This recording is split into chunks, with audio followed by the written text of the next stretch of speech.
எசேக்கியேல் 37ஆம் அதிகாரம். கர்த்தருடைய கை என்மேல் அமர்ந்து கர்த்தர் என்னை ஆவிக்குள் ஆக்கி வெளியே கொண்டு போய் எலும்புகள் நிறைந்த ஒரு பள்ளத்தாக்கின் நடுவில் நிறுத்தி என்னை அவைகளின் அருகே சுற்றி நடக்க பண்ணினார். இதோ பள்ளத்தாக்கின் வெட்ட வெளியிலே அந்த எலும்புகள் மகா திரளாய் கிடந்தது.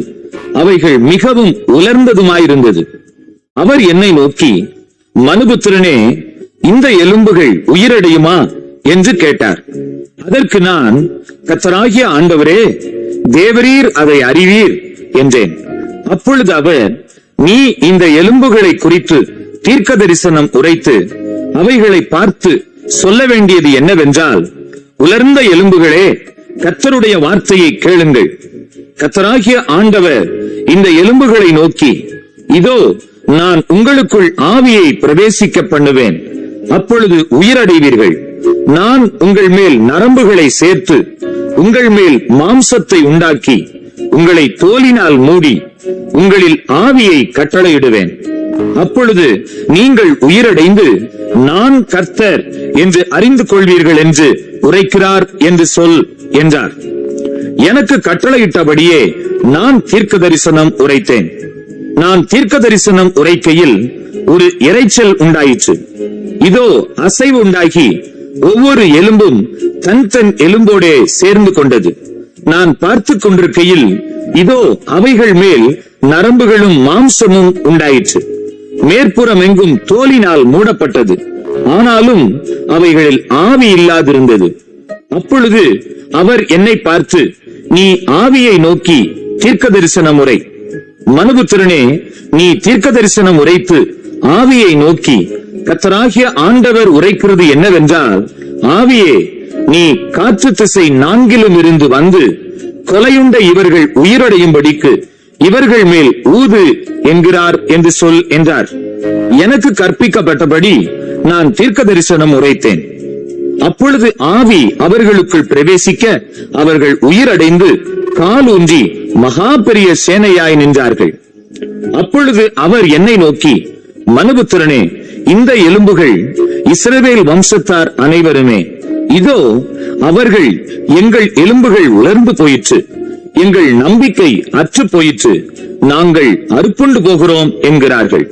ஆகையால் நீ தீர்க்க தரிசனம் உரைத்து அவர்களோட சொல்ல வேண்டியது என்னவென்றால், கர்த்தராகிய ஆண்டவர் உரைக்கிறார், இதோ என் ஜனங்களே, நான் உங்கள் பிரேத குழிகளை திறந்து உங்களை உங்கள் பிரேத குழிகளிலிருந்து வெளிப்படவும் உங்களை இஸ்ரவேல் தேசத்துக்கு வரவும் பண்ணுவேன். என் ஜனங்களே, நான் உங்கள் பிரேத குழிகளை திறந்து உங்களை உங்கள் பிரேத குழிகளிலிருந்து வெளிப்பட பண்ணும் போது நான் கர்த்தர் என்று அறிந்து கொள்வீர்கள். என் ஆவியை உங்களுக்குள் வைப்பேன், நீங்கள் உயிரடைவீர்கள். நான் உங்களை உங்கள் தேசத்தில் வைப்பேன், அப்பொழுது நான் கர்த்தர் என்று அறிந்து கொள்வீர்கள். இதை சொன்னேன், இதை செய்வேன் என்று கர்த்தர் உரைக்கிறார் என்று சொல் என்றார். பின்னும் கர்த்தருடைய வார்த்தை எனக்கு உண்டாகி, அவர், மனுபுத்திரனே, நீ ஒரு கோலை எடுத்து அதிலே யூதாவுக்கும் அதை சேர்ந்த இஸ்ரவேல் புத்திரருக்கும் அடுத்தது என்று எழுதி, பின்பு வேறொரு கோலை எடுத்து அதிலே எப்பிராயிமுக்கும் அதை சேர்ந்த இஸ்ரவேல் வம்சத்தார் அனைவருக்கும் அடுத்த யோசேப்பின் கோல் என்று எழுதி அவைகளை ஒரே கோலாகும்படி ஒன்றோடொன்று இசையச் செய். அவைகள் உன் கையில் ஒன்றாகும். இவைகளின் பொருள் இன்னதென்று எங்களுக்கு அறிவிக்க மாட்டீரோ என்று உன் ஜனத்தின் புத்திரர் உன்னிடத்தில் கேட்டால், நீ அவர்களை நோக்கி, கர்த்தராகிய ஆண்டவர் உரைக்கிறது என்னவென்றால், இதோ எப்பிராயிமுக்கும் அதை சேர்ந்த இஸ்ரவேல் கோத்திரங்களுக்கும் அடுத்த யோசேப்பின் கோலை எடுத்து அதை யூதாவின் கோலோடே சேர்த்து அவைகளை ஒரே கோலாக்குவேன். அவைகள் என் கையில் ஒன்றாகும் என்கிறார் என்று சொல். சொல்லும் போது நீ எழுதின கோல்கள் அவர்களுடைய கண்களுக்கு முன்பாக உன் கையில் இருக்க வேண்டும். நீ அவர்களை நோக்கி, கர்த்தராகிய ஆண்டவர் உரைக்கிறது என்னவென்றால், இதோ நான் இஸ்ரவேல் வம்சத்தாரை அவர்கள் போயிருக்கும் ஜாதிகளிடத்திலிருந்து அழைத்து சுற்றிலுமிருந்து அவர்களை சேர்த்து அவர்களை அவர்கள் சுய தேசத்திலே வரப்பண்ணி அவர்களை இஸ்ரவேலின் மலைகளாகிய தேசத்திலே ஒரே ஜாதியாக்குவேன். ஒரே ராஜா அவர்கள் எல்லாருக்கும் ராஜாவாக இருப்பார். அவர்கள் இனி 2 ஜாதிகளாக இருப்பதில்லை. அவர்கள் இனி 2 ராஜ்யங்களாக பிரிவதும் இல்லை. அவர்கள் இனி தங்கள் நரகலான விக்கிரகங்களினாலும் தங்கள் அருவருப்புகளினாலும் தங்களுடைய சகல மீறுதல்களினாலும் தங்களை தீட்டுப்படுத்துவதும் இல்லை. அவர்கள் குடியிருந்து பாவம் செய்த எல்லா இடங்களிலிருந்தும் நான் அவர்களை நீங்களாக்கி ரட்சித்து அவர்களை சுத்தம் பண்ணுவேன். அப்பொழுது அவர்கள் என் ஜனமாயிருப்பார்கள், நான் அவர்கள் தேவனாயிருப்பேன். என் தாசனாகிய தாவீது என்பவர் அவர்கள் மேல் ராஜாவாக இருப்பார். அவர்கள் எல்லாருக்கும் ஒரே மேய்ப்பர் இருப்பார்.